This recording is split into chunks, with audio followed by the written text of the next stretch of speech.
मित्रों, नमो नमः। हम लोग काव्य प्रकाश का क्रमशः अध्ययन कर रहे हैं। इस क्रमशः अध्ययन में हम लोग आज द्वितीय उल्लास के अंतर्गत लक्षणा निरूपण का अध्ययन करेंगे, जिसमें सूत्र 12 में लक्षणा का लक्षण दिया गया है। उसके पूर्व में हम लोग 11 सूत्र का अध्ययन कर चुके हैं और इस लक्षणा को समझने के लिए आप लोग हमारे इस चैनल से बने रहिए, इसे सब्सक्राइब कर लीजिए। हम दावे के साथ कह सकते हैं कि आप लोगों को लक्षणा बिल्कुल हम आसानी से स्पष्ट कर देंगे, क्लियर कर देंगे कि काव्य प्रकाश में लक्षणा के कितने भेद और क्या क्या उदाहरण जितने भी इससे संबंधित है सब आपको स्पष्ट हो जाएगा। तो इस अर्थ का हम लोग इस कारिका का हम लोग अर्थ जानेंगे, लेकिन इससे पहले हम कुछ लक्षणा के बारे में आप लोगों को कह देते हैं, चर्चा कर लेते हैं। जैसे आप लोग जानते हैं कि मुख्यार्थ अथवा वाच्यार्थ, जो हमारा मुख्यार्थ होता है या फिर वाच्यार्थ, बात तो एक ही होती है। इसका बोधिका कौन होता है? इसकी बोधिका हमें मुख्यार्थ हो या वाच्यार्थ का जो बोध कराता है वह शक्ति कौन होती है? बोधिका शक्ति कौन होती है? तो अभिधा शक्ति होती है। यह परीक्षा का प्रश्न है और इस पर हम लोगों ने कल भी चर्चा किया था कि जो मुख्यार्थ या वाच्यार्थ होता है, इसको बोध कराने वाली जो शक्ति होती है वह कौन होती है? अभिधा शक्ति होती है। अब सबसे पहले हमें इस अभिधा शक्ति ही अपने अर्थ अर्थात वाच्यार्थ का बोध कराती है। अभिधा शक्ति ही कोई भी वर्ण होगा तो सबसे पहले अभिधा शक्ति आती है, उसके हम मुख्यार्थ या वाच्यार्थ का बोध कर लेते हैं।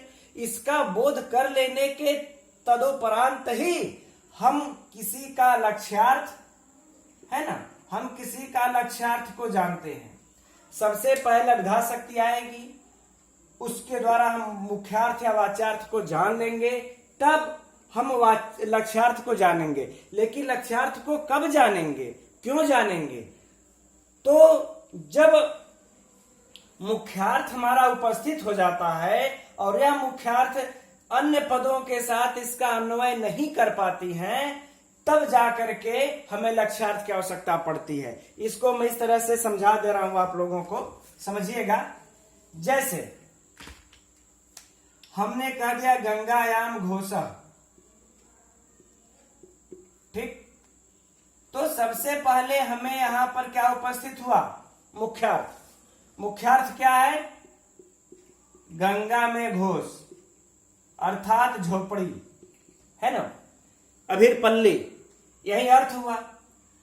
अब बताइए, अब यह अभिधा शक्ति आकर के यहाँ पर जो मुख्यार्थ है गंगा, उसका तो बोध करा दी, लेकिन इस मुख्यार्थ का अन्य पद जो घोष है, क्या इसके साथ अन्वय स्थापित हो पा रहा है?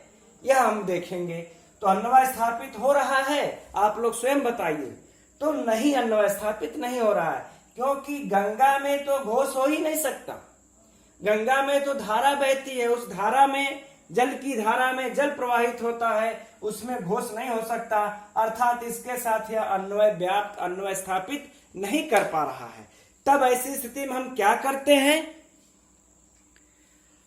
तो इसी क्या करते हैं? मुख्य अर्थ से संबंधित जो मुख्यार्थ है इसका गंगा, इसी मुख्य अर्थ से संबंधित रूढ़ि अथवा प्रसिद्धि के कारण किसी प्रयोजन, रूढ़ि अथवा किसी विशेष प्रयोजन के प्रतिपादन के लिए हम क्या करते हैं? मुख्यार्थ से संबंध किसी अन्य अर्थ की, इस मुख्यार्थ से संबंध किसी अन्य अर्थ की प्रतीति करते हैं। किसी अन्य अर्थ की हम प्रतीति करते हैं, जो इसके अन्य अर्थ का जो हम प्रतीति करते हैं, यह गंगा है या मुख्यार्थ है, इससे संबंधित यह जो अन्य अर्थ की प्रतीति करते हैं, इसी को हम क्या कहते हैं? लक्ष्यार्थ। ठीक, इसी को हम क्या कहते हैं? लक्ष्यार्थ कहते हैं। और इस लक्ष्यार्थ को बोध कराने में, अर्थात जो बोधिका होती है वह बोध हमको किस शक्ति के द्वारा प्राप्त होता है? तो लक्षणा शक्ति के द्वारा प्राप्त होता है। अब बातें आ गई समझ में कि यहां पर जब हमारा मुख्य अर्थ का हमारा अन्वय के साथ बोध नहीं, अन्वय के साथ पद अन्य पद के साथ अन्वय स्थापित नहीं हो पा रहा था, तब हमने क्या किया, इस मुख्य अर्थ गंगा के ही हमने कोई ऐसा अन्य अर्थ लिया, चाहे वह रूढ़ी से ले ले चाहे प्रयोजन से ले ले, हमने कोई एक अन्य अर्थ को ले लिया जो कि इस मुख्य अर्थ से संबंधित हो। तो जो अन्य अर्थ है उसी को हम लक्ष्यार्थ कहते हैं।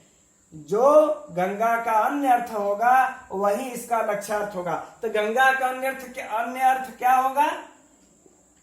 शयनत्व, है ना, शयनत्व अर्थात पावनत्व, पावनत्व। ठीक, यह गंगा से, अब यह मुख्य अर्थ गंगा है, इस गंगा से ही संबंधित यह हम अन्य अर्थ ले रहे हैं और हमने जो अन्य अर्थ लिया वही लक्ष्यार्थ होगा। और इस लक्ष्यार्थ को बोध कराने में जो हमारी जो शक्ति, जो व्यापार होती है, उसी को हम लक्षणा शक्ति कहते हैं। तो यह तो हमने आप लोगों को एक साधारण में समझाया और इसी लक्षणा शक्ति का निरूपण लक्षण जो हमारे ग्रंथकार आचार्य मम्मट इस अपने काव्य प्रकाश में कर रहे हैं। आइए अब इसके अर्थ को समझते हैं। मुख्यार्थ बाधे, मुख्यार्थ का बाध होने पर, यह कारिका में कह रहे हैं मुख्यार्थ बाधे, तो मुख्यार्थ का बाध होने पर तो पहला जो लक्षणा हमको शक्ति मिलती है, क्या मिलती है? देखते रहिएगा। मुख्यार्थ का बाध होने पर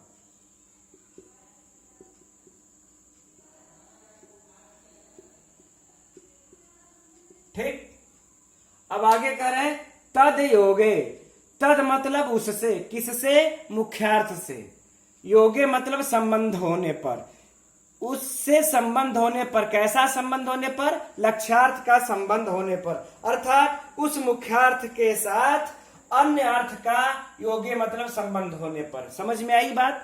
फिर से समझ लीजिए, यहां पर मुख्यार्थ का बाध होगा तभी हमें लक्षणा समझ में आएगी, लेकिन मुख्यार्थ का बाध हो फिर तत् मतलब वह उसके, उससे साथ, किसके साथ? मुख्यार्थ के साथ योगे संबंध होने पर, योग होने पर, संबंध होने पर, किसका संबंध होने पर? अन्य अर्थ का, अर्थात जो हमारा मुख्य अर्थ है इसके साथ किसका संबंध होना चाहिए? अन्य अर्थ का, तभी माना जाएगा। यह नहीं कि इस मुख्य अर्थ का अन्य अर्थ का या जो लक्ष्यार्थ हम निकालते इसका कोई संबंध ही ना हो। इसीलिए तत् योगे कह रहे हैं कि मुख्यार्थ का बाध हो और उसका जो है उस मुख्यार्थ का अन्य अर्थ के साथ योगे मतलब संबंध हो। और उसके बाद कह रहे हैं कि संबंध होने पर रूढ़ितोथ प्रयोजनात्, रूढ़ी अथवा प्रयोजन विशेष से, रूढ़ी अथवा प्रयोजन विशेष से जो अन्यो अर्थो लक्ष्यते, जो अन्य अर्थ लक्षित होता है सा, चूंकि अब रूढ़ी हो या प्रयोजन, इन दोनों में से किसी भी एक विशेष से हमें जो अन्य अर्थ लक्षित हो जाता है, अन्यो अर्थे लक्ष्यते, जो अन्य अर्थ लक्षित हो जाता है, यत सा, वह लक्षणारोपिता क्रिया, तो वह जो व्यापार होती है, वह जो हम आरोपित क्रिया होती है, उसी को हम लक्षणा शक्ति के नाम से जानते हैं। जो हमें अन्य अर्थ अर्थात जो हमें लक्ष्यार्थ को हमें प्रदर्शित करता है उसको हम लक्षणा शक्ति के द्वारा, लक्षणा शक्ति के नाम से हम जानते हैं। तो इसमें देखिए हमें 3 कार्य मिलते हैं। यह लक्षणा को निकालने के लिए 3 चीजों का होना आवश्यक है। पहला कि मुख्यार्थ का बाध होने पर, मुख्यार्थ का बाध होना ही चाहिए। दूसरा लक्ष्यार्थ, दूसरा क्या है कि जो हम लक्ष्यार्थ निकाल रहे हैं, दूसरा यह है कि जो हम लक्ष्यार्थ निकाल रहे हैं, लक्ष्यार्थ का मुख्यार्थ के साथ संबंध,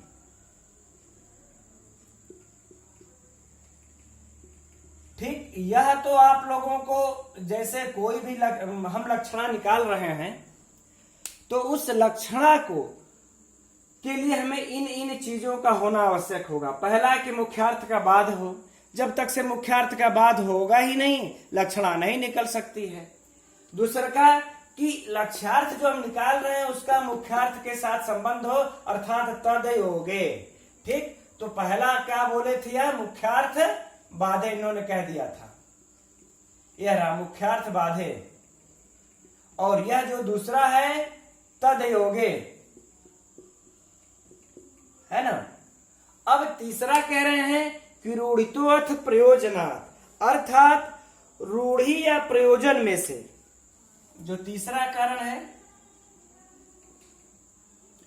रूढ़ी या प्रयोजन, रूढ़ी या प्रयोजन में से अन्यतर।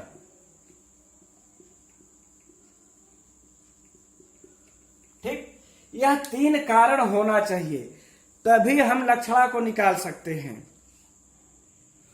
अर्थात लक्षणा के व्यापार के लिए यह तीन कारण इसमें दिखाए हैं। पहला मुख्यार्थ बाधे, मुख्यार्थ का बाध होने पर।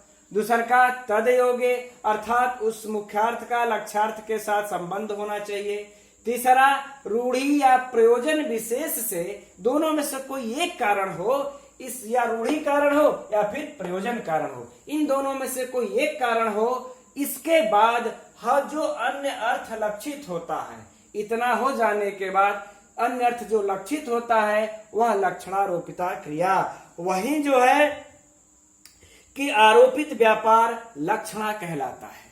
अब तो हमारे ख्याल से बातें समझ में आ गई होगी, लेकिन इसको मत भूलिएगा आप लोग कि लक्षणा के लिए क्या क्या होने चाहिए। इन तीनों के होने पर ही लक्षणा होगा। अब आइए हम लोग आगे बढ़ते हैं।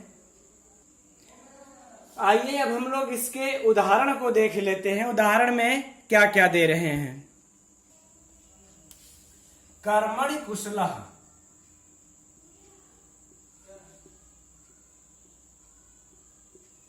यह पहला उदाहरण देते हैं।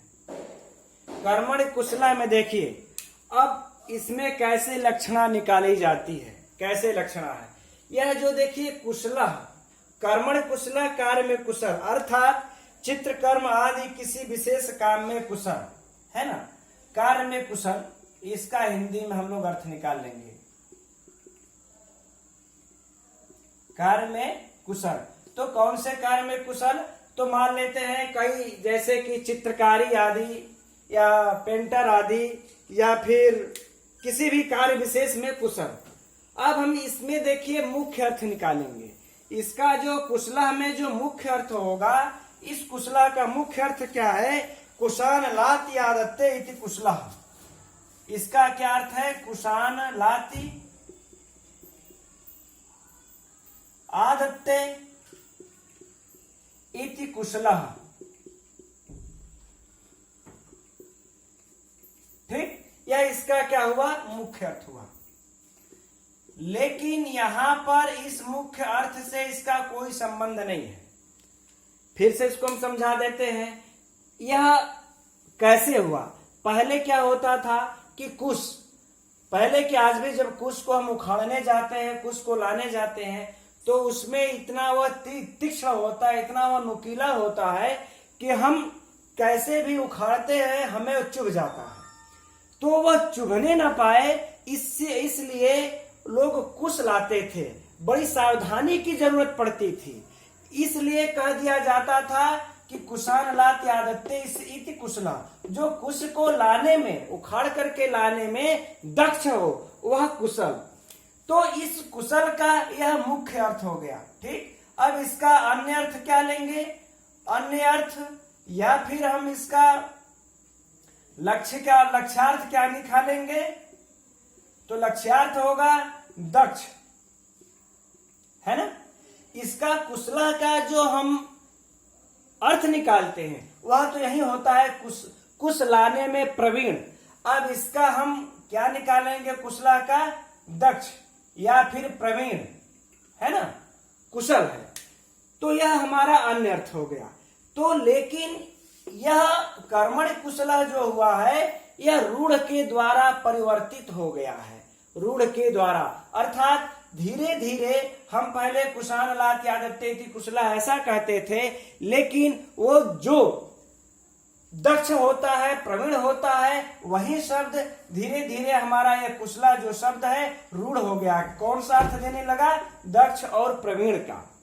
ठीक, तो यह शब्द हम किसी भी कार्य में कुशल, हमने कह दिया चित्रकारी में कुशल, ठीक है ना। यह शब्द हम यह अर्थ निकालने लगे, जबकि इस कुशल का मुख्य अर्थ क्या होगा? कुश लाने वाला अर्थात कुश लाने में दक्ष या प्रवीण, लेकिन वह रूढ़ होकर के कुशल में कौन सा आ गया? दक्ष। इस अर्थ में यह रूढ़ हो गया। अब चित्रकारी में दक्ष, तो यहाँ पर हमें जो इस कुशल शब्द का जो हम अनर्थ निकाले हैं वह रूढ़ के कारण निकाले हैं, रूढ़ी के कारण निकाले हैं। इसलिए कर्मणि कुशलः में जो लक्ष्यार्थ निकलेगा वह हमारा कौन सा उदाहरण होगा? रूढ़ी में। यह जो लक्षणा है या इसमें कौन सी लक्षणा है? कर्मणि कुशलः में रूढ़ी। अब बातें समझ में आ गई। अगले उदाहरण में यह कहते हैं गंगायाम घोषः।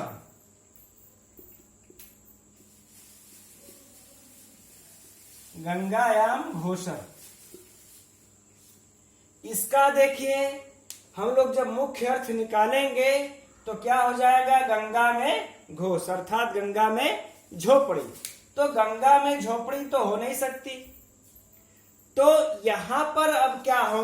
अब कहने का, जैसे कोई कह देता है, साधारण से अर्थों में इसको समझिए, जैसे कोई कह देता है कि हमारा रोड पे घर है, तो रोड पे घर है तो इसका अर्थ तो यह नहीं कि रोड पे उसका घर होगा, उसका कहने का प्रयोजन यह होगा, प्रयोजन पर हम देखेंगे, लक्षणा निकालेंगे, तो प्रयोजन यह होगा कि रोड के बिल्कुल पास में, रोड से सटे हुए रोड के किनारे ही उसका घर है, यह इसका प्रयोजन हो गया, लक्षणा निकालते हैं। उसी प्रकार से गंगायाम घोषा जब हम लोग कह दिए तो इसमें देखिए गंगा में झोपड़ी, तो यह जो गंगा में झोपड़ी है यह मुख्यार्थ है गंगा। इस मुख्यार्थ का बोध हो गया। ठीक, गंगा क्या है? इसका मुख्यार्थ, इस मुख्यार्थ गंगा का बाध हो गया। बाध हो गया तो क्योंकि गंगा में घोष नहीं हो सकता, गंगा में तो जल की धारा बहती रहती है, हम इससे संबंधित, इस मुख्यार्थ से संबंधित जो हम अन्य अर्थ निकालेंगे वह क्या ले लेंगे? अन्य अर्थ गंगा तटे, है ना। गंगा तटे अर्थात गंगा तटे घोषः, गंगा तटे घोषः। यह हमारा कहने का प्रयोजन यह हो गया कि गंगा के किनारे झोपड़ी है, उस गंगा के शैत्य पावनत्व आदि के बीच में हमारी झोपड़ी है। तो इसमें जो हमने गंगायाम घोषा में जो लक्षणा निकाला है वह प्रयोजन के हिसाब से निकाला है, इसलिए इसमें जो लक्षणा होगी वह प्रयोजनवती लक्षणा होगी, प्रयोजनवती। अब बातें समझ में आ गई होंगी। यह इसकी तो चर्चा हम पहले भी कर चुके। ये तो इस प्रकार से हमें दो उदाहरण मिल जाते हैं। पहला कर्मणि कुशला, इसमें रूढ़ी लक्षणा है, और दूसरा गंगायाम घोषा, इसमें प्रयोजनवती लक्षणा है। इसमें हम प्रयोजन के कारण निकाल, लेकिन आचार्य मम्मट ने कहने का ये आप लोग कभी मत निकाल लीजिएगा कि यह जो रूढ़ी और जो प्रयोजन बता रहे हैं यह लक्षणा के भेद होंगे, नहीं, यह लक्षणा के हेतु हैं, लक्षणा निकालने के कारण है। हमने पहले ही बता दिया कि 3 कारणों का होना लक्षणा निकालने के लिए आवश्यक है। पहला मुख्यार्थ बाधे, मुख्यार्थ का बाध, दूसरा तदयोगे, उससे संबंधित मुख्यार्थ का लक्ष्यार्थ से संबंध होना चाहिए योग, और तीसरा हेतु क्या था कि रूढ़ी या प्रयोजन से ही अन्य अर्थ लक्षित हो।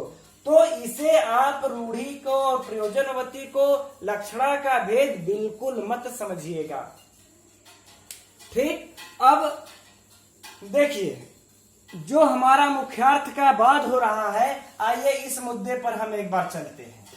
जो मुख्यार्थ का बाद हो रहा है, तो मुख्यार्थ के बाद का भी दो रूप होता है। ठीक, ये जो मुख्यार्थ बाद है, मुख्यार्थ बाद के दो रूप होते हैं। ठीक है ना।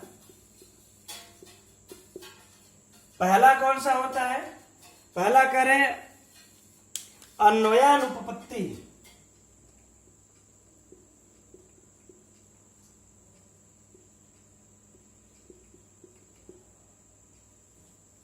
अन्वयानुपपत्ति।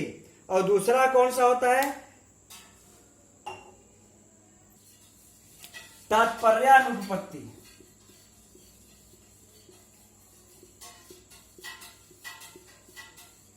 ठीक, यह हमें दो प्राप्त होते हैं, जो जिसके कारण मुख्यार्थ का बाद होता है। इस पर हम पहले ही एक बार चर्चा कर चुके हैं शुरुआत में ही, कि जब हम इस गंगायाम घोषः का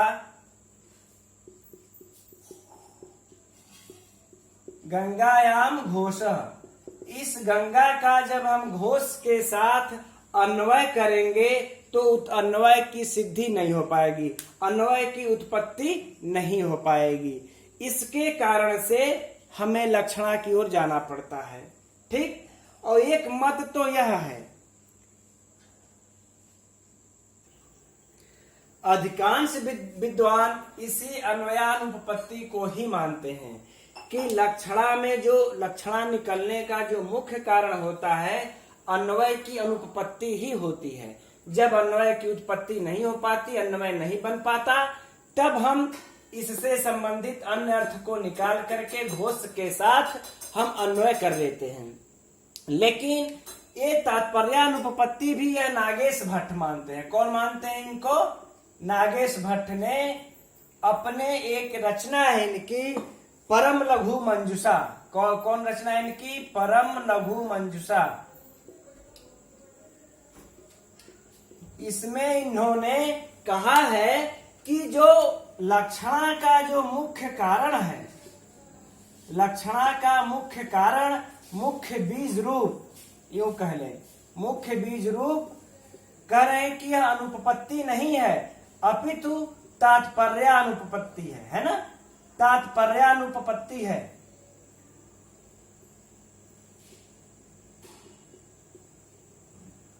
यह परीक्षा में भी पूछ भी चुका है कि नागेश भट्ट के द्वारा आपको लक्षणा का मुख्य बीज रूप क्या है? तात्पर्यानुपपत्ति है। ठीक है ना। यह कहते हैं कि अन्वयानुपपत्ति के द्वारा ये अन्वयानुपपत्ति लक्षणा का मुख्य बीज नहीं हो सकता। क्यों नहीं हो सकता? इसके लिए यह उदाहरण देते हैं। नागेश भट्ट जी कह रहे हैं, काकेभ्यो दधिरक्षता।